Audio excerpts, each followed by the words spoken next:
Alrighty, hello every folks, and welcome to a quick little discussion here over the pixel controversy when it comes to Tactics Ogre Reborn. I just wanted to make a quick video here to explain a few things. First of all, for any of the newer folks getting into the series, why the older folks are a bit upset about some of the changes that were made, you know, kind of how they might be addressed in the future, and why exactly it might have happened in the first place, at least my personal theories on this whole thing. So, alright, first thing, right off the bat, just to explain what we're looking at. On the top left, we have a PS Vita outputting the original Tactics Ogre. On the bottom left, we have the Tactics Ogre Reborn marketing screenshot that shows the main party screen. And on the right, we have PPSSBP emulating that same game there.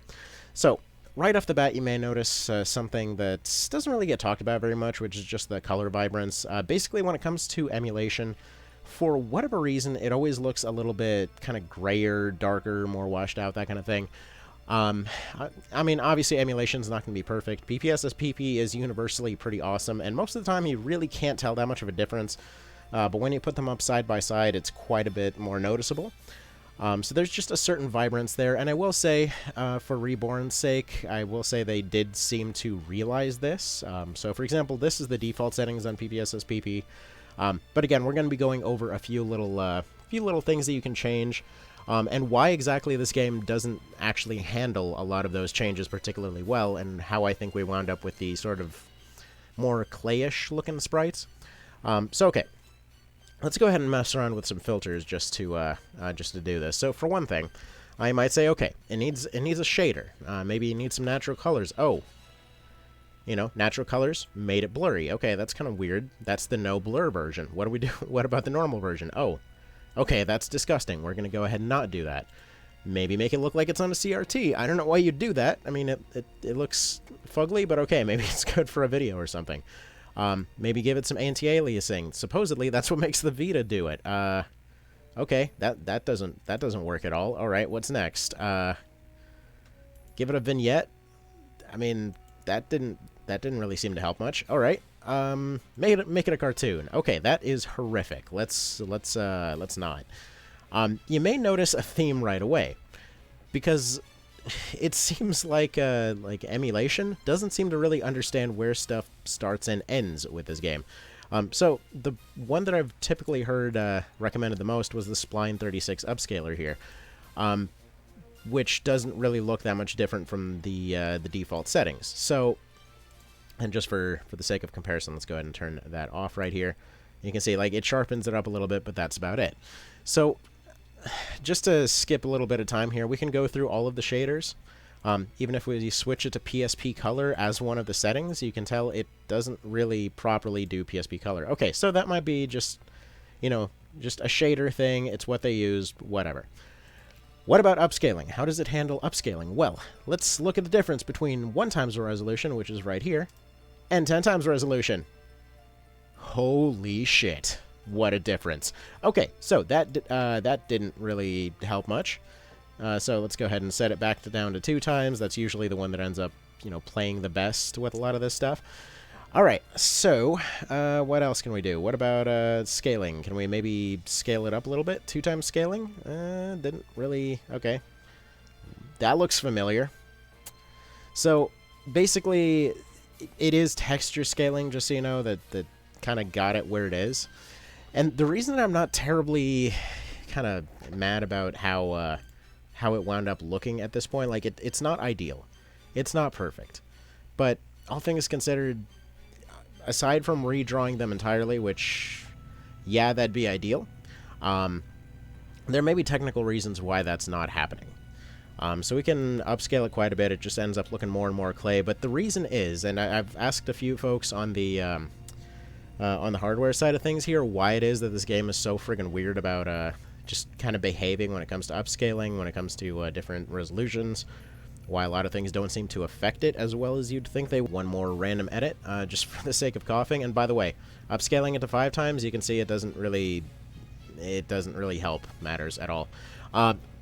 So they said it was something along the lines of whatever it is that handles brush strokes. I'm not 100% positive on what exactly that means, but supposedly something about the way that the game sets everything up on the hardware level causes it to will not handle a lot of this stuff particularly well. Now, this is coming from a guy that has played a hell of a lot of PSP stuff, especially on emulator, because I like showing it off. Because for the longest time, I wasn't aware that you could output a Vita to a computer. You know, basically, when it comes to all this stuff, Tactics Ogre is almost uniquely extremely fiddly when it comes to a lot of this stuff. For example, I don't know if anyone else had this experience, but not that long ago, I was testing out the Retroid, so I put my, I went ahead and I put my copy of Tactics Ogre on there and spent about 2 weeks fiddling around with different settings to try to make it not look absolutely awful. And even then, it wound up only mostly looking kind of awful. And even then, it had like this weird golden tint to it.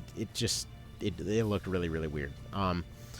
So, point being, I mean, it's not perfect. Like I said, the best visual experience by far is still the original version on the Vita. I kind of wish they'd reached out to Sony and figured out what on earth it is that they're that they're doing here. Because look, we can put this all the way up to full screen. Wait, that's the wrong window. We can go ahead and put this all the way up to full screen here. Here, why don't we just move this up a little bit? There we go, kind of about there, kind of about there. And you can see everything still looks very nice and sharp and vivid and whatever else.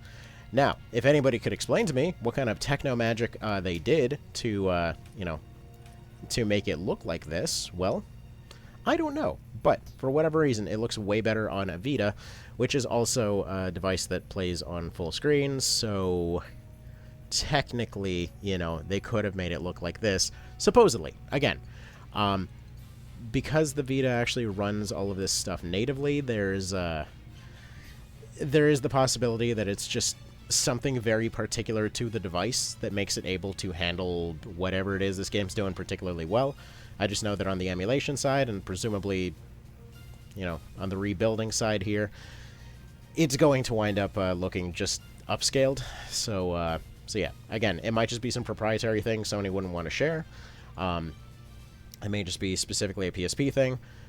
Sometimes PSP games just are like this. There's not too many. Most of them do handle emulation, upscaling, whatever else beautifully.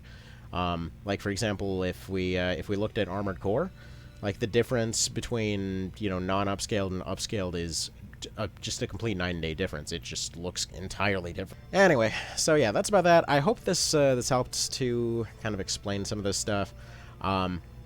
Again, it's just uniquely fiddly when it comes to emulation, and yeah, it looks like Reborn might have been rebuilt from the ground up, but we don't know why exactly they weren't able to redraw stuff. That's really only something we can speculate at this point. It is possible that they looked at it and said, you know what, good enough, we just saved ourselves a ton of effort, which, you know what, fair. Honestly, oh, by the way, they fixed it. I never realized that. The fairy sprite was off-center. Okay, this screenshot is interesting, because they've got a different version of it in all kinds of different places, and I never realized this before downloading this one. But the one on the Switch has Divold corrected to Dark Element on the bottom left, but it has the fairy off-center. And then this one has the fairy centered again, but it has Divold, again, running a different element than he presumably would. I don't know, but it's funny. Anyway, point being, I think they're probably still fiddling with all this stuff in the background. There's a lot of disclaimers that are all over their site, basically saying, look, guys, this is all promotional stuff. It might change by release, so personally, I think they're tweaking the visuals. They're detailing a lot of the stuff. I'm sure it'll end up looking just fine. Don't worry about it. I'm sure it'll be fine. I don't know why there's been so much hate towards, Square Enix remakes lately. I mean, everything I've seen, they seem to be at least trying. Again, I can't say that for all companies, so it is what it is. Anyway, you guys have a good one. Take care, and, I'll let you know when I have more to report on. Later.